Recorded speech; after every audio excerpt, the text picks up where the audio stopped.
The Chicago Bears in the 2019 NFL season had one of the more ambitious expectations out of any team that was in the NFC. They were coming off a year in 2018 where they had a pretty good defense led by guys like Khalil Mack and Eddie Jackson, and although the offense wasn't towards the top of the league, they had a rookie quarterback in Mitchell Trubisky and had many other players like Tariq Cohen, Allen Robinson, and many other players who were being thrust into their first time being the offensive leaders of the team for the Bears.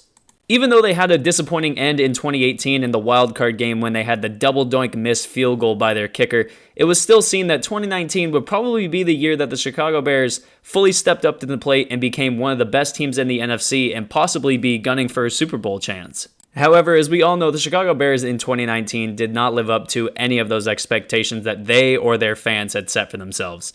Mitchell Trubisky came from a draft class where he saw Deshaun Watson and Patrick Mahomes go after him, and he did not see the same meteoric leap that both of those guys saw in their second years.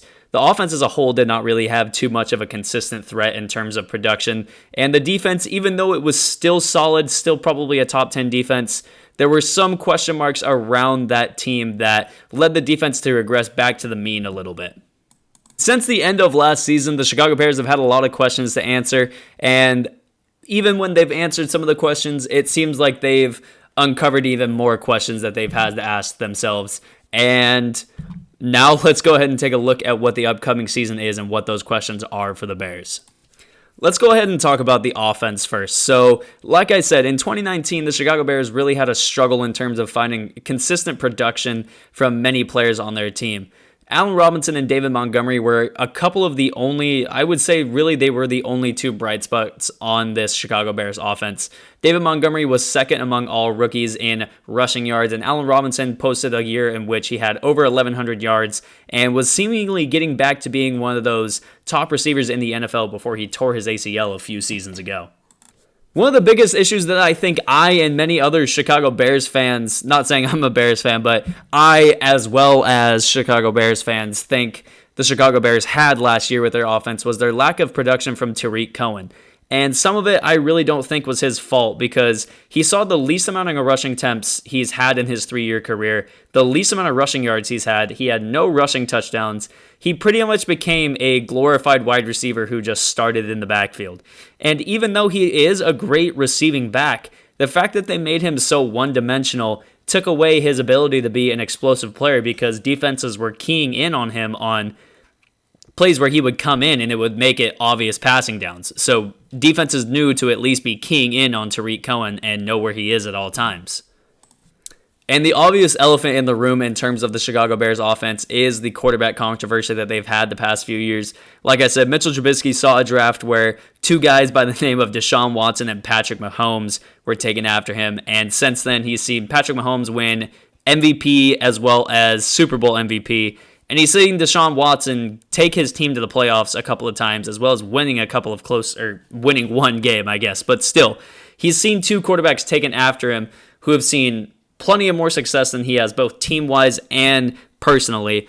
And many fans have pointed at him solely as that reason. While some of it does fall on his shoulders, he has somewhat been thrust into a position that it doesn't seem like it's doing him too good either. All in all, the Chicago Bears offense was just plain bad, and even though they had a couple great players with Allen Robinson and David Montgomery, they really were the only bright spots for the offense, and it didn't even seem like it provided much spark for them, even with them playing that well. Now, shifting the focus to the defense, the 2019 campaign for the defense was pretty much the same as it was in 2018. The team led in they didn't lead, but they were in the top 10 of many major statistical categories, namely pass defense, rush defense, total defense, as well as scoring defense. Their two main key players on the defense in Eddie Jackson and Khalil Mack were both playing probably at the top of their game in terms of how they played on the field. Their box score might not be, outlandish, but Khalil Mack, every offensive lineman across the league knows what Khalil Mack is capable of. And even with low numbers, he still is one of the top, not only defensive players, he's probably one of the top players in the NFL in general.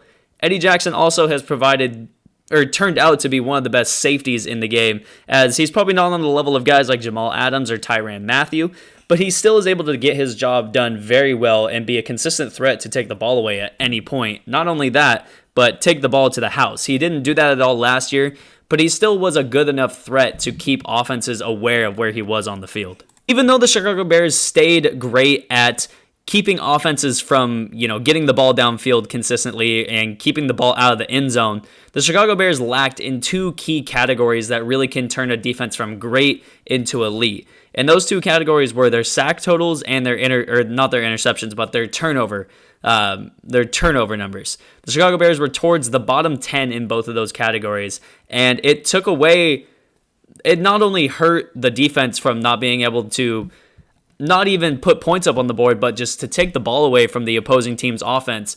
It hurt their offense as well because it didn't put them in easy positions to score.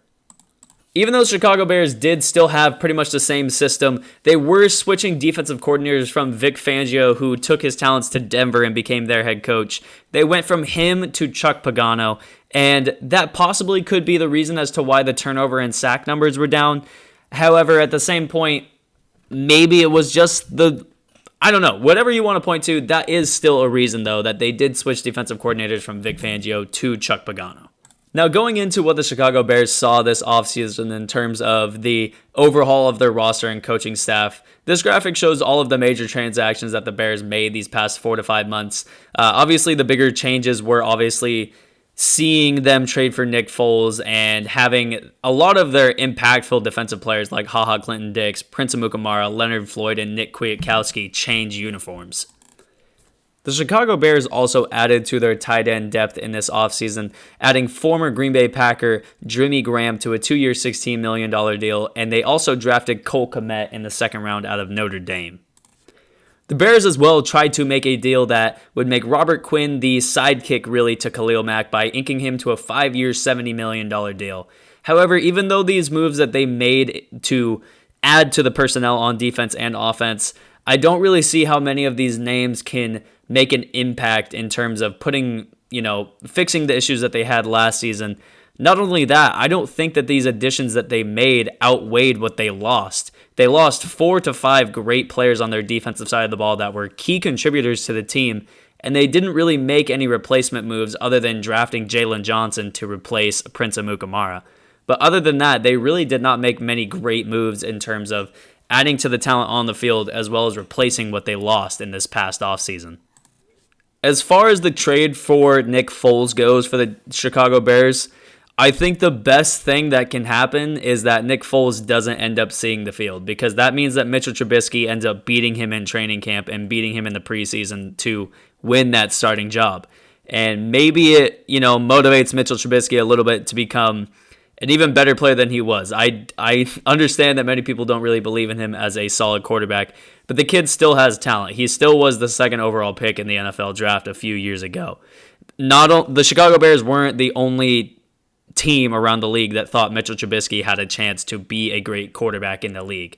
He has obvious talent, but maybe just he hasn't had quite great motivation to try to be as great as possible. I will admit, the Chicago Bears said that Chase Daniel was going to start in front of him. At least when the Kansas City Chiefs took Patrick Mahomes, they had a good bridge quarterback in Alex Smith to show Patrick Mahomes how to be a great quarterback. However, getting back to the subject of Mitchell Trubisky and Nick Foles, like I said, the best possible thing that can probably happen for the Bears is that Mitchell Trubisky becomes a better quarterback than he has been and wins the starting job from Nick Foles. I guess really keeps the starting job from Nick Foles. However, even with that, then it doesn't really make sense. You kind of look back with hindsight, like what if we kept the draft picks that we traded to get Nick Foles? But either way, I don't really like what the Chicago Bears did this offseason. They also replaced offensive coordinator Mark Helfrich with Bill Lazor, or Lazor, I believe you say.